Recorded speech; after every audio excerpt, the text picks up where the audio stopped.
First of all, good afternoon to you, all the dignitaries and eminent speakers. I respectfully won't call your names, but then go ahead with whatever I've got to say. And all of you dignitaries and everyone from the teaching fraternity who are here this morning, sitting so patiently throughout all our discussion. A very happy new year to you. And with this newness, let us also see what can be new for us in this new education policy that we have. The education policy that has been brought up is definitely futuristic, very progressive, as most of the speakers have highlighted. It has been path-breaking, as it was mentioned. And all of us agree with so many things that have been said. I wanted to, in fact, sum up everything that was said and put it in a nutshell, but then there are so many ideas that have emerged that I do not intend once again giving you a repetition. But I would rather say, what is this whole education meant for? Education is meant for making us good human beings. I happened to come across something just a few days ago on the net, which came to me. What is education? Now this was written by, at the end of the Second World War, this letter was written in a Nazi concentration camp and is addressed to teachers. It said, "Dear teachers, I am a survivor of concentration camp. My eyes saw what no man should witness. Gas chambers built by learned engineers, children poisoned by educated physicians, infants killed by trained nurses, women and babies shot and burned by high school and college graduates. So I am suspicious of education. My request is, help your students become human. Your efforts must never produce learned monsters,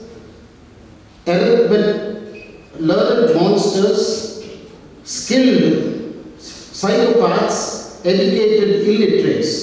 Reading, writing, and arithmetic are important only if they serve towards making our children more humane." I think this is what it is. Basically, we have to learn to be more humane. I think while we are talking about how to create jobs, we are talking about how to make our education more relevant. I think this world has to become more and more humane. We need to try and open up and see what the society needs. That's what I tried to do in a little intervention of mine also. To say that in this little intervention, to try and bring it to the mind of the children, that what we need to be is not just do another job, find another job. Where do I find a job? The parents are also having this as a preoccupation. And it's true that there are so many other aspects to life. I liked it so much when Sri Muralidhar Prabhu said, we need to have a sabbatical for the children, where they also go into so many other aspects of life. There is culture, there is sports that Dr. Mohan Alva has been insisting upon. And where will our children learn this? Where will our parents understand the importance of this? This is a beautiful policy which will remain again in the files if we are not worried about implementation. One thing is to look at the difficulties of implementation. Most of the speakers also spoke about how it is so difficult to implement it. Yes, true, we all agree that it is difficult to implement. But I need to see each of our institutions, we are here representing many institutions. I think we need to start saying, what shall I implement? What shall we together as a team, as an institution, implement from this beautiful policy that we have?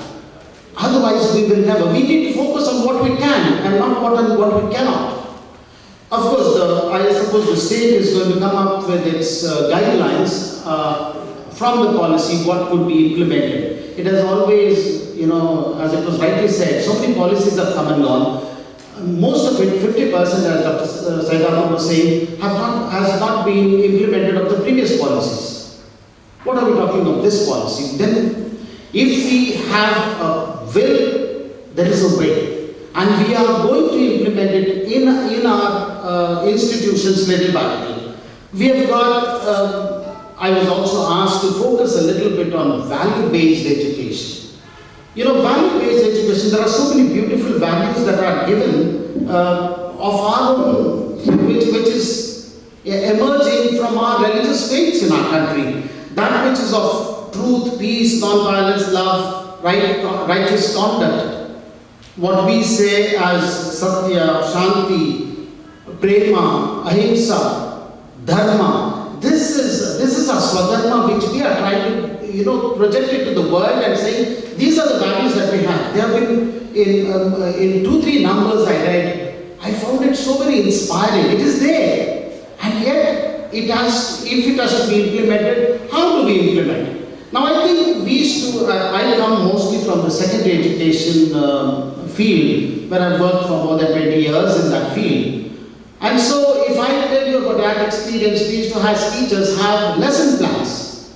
You know, as lesson plans, we used to have what is the learning outcome. And the learning outcome is very important. It is not just what we find in the textbook, the teacher tells it to the students. When it comes to the college studies, I know the teachers were called just lecturers. We are no longer lecturers, and it is so beautifully put in the policy itself. And Dr. Saidapur said how a teacher has to be a mentor, a guide, a philosopher, a friend, everything.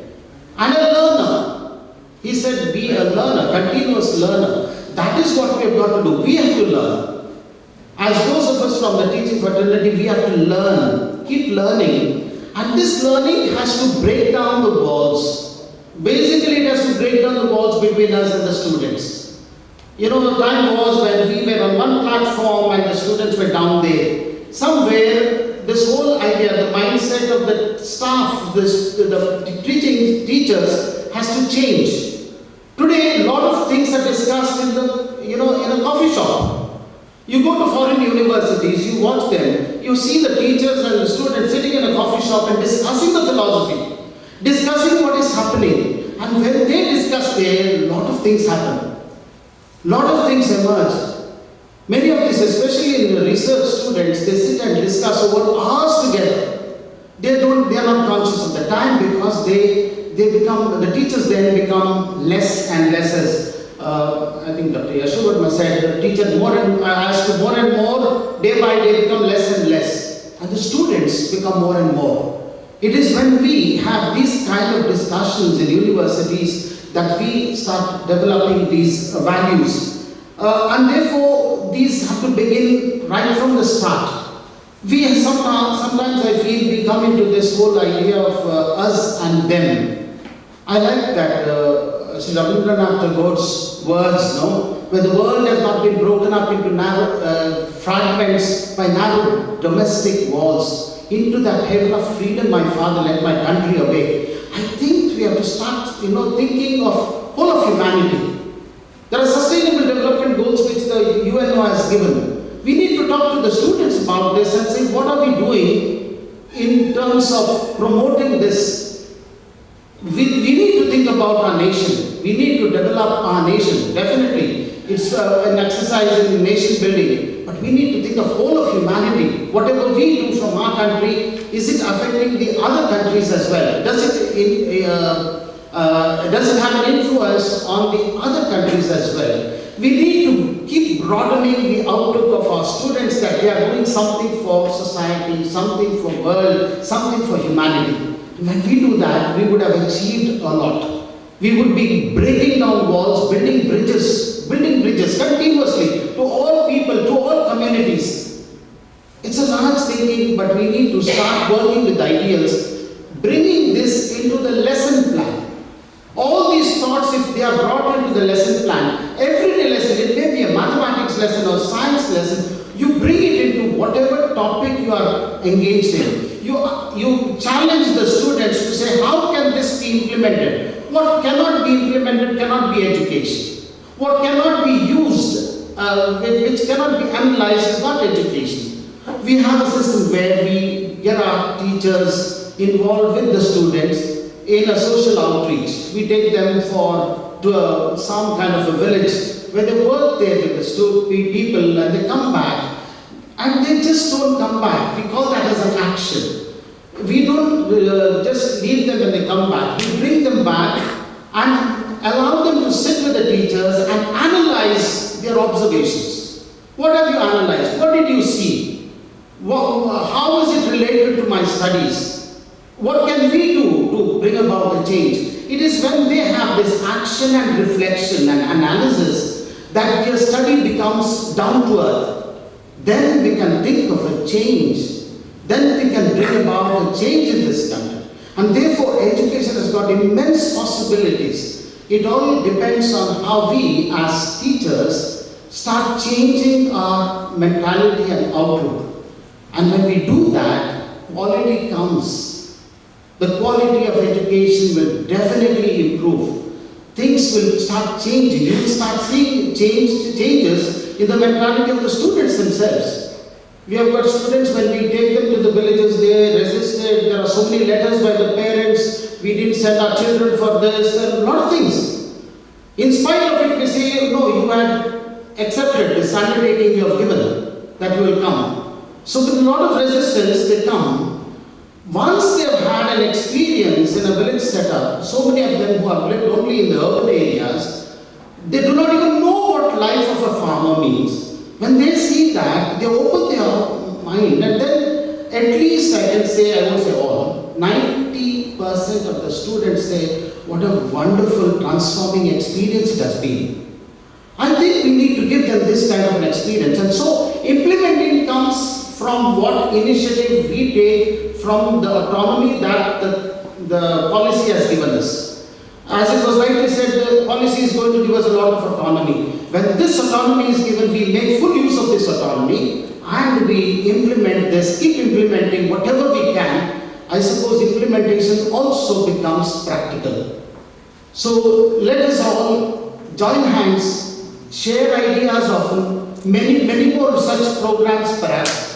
Many more such, let us say, programs where we seminars, where we discuss, maybe webinars if we cannot come together like this, different fora, we can discuss it and see how best we can implement this, because this is a policy that can be implemented. There are some difficulties here and there, yes, structural difficulties here and there. But then let's not look at what is not, cannot be implemented, but what can be implemented.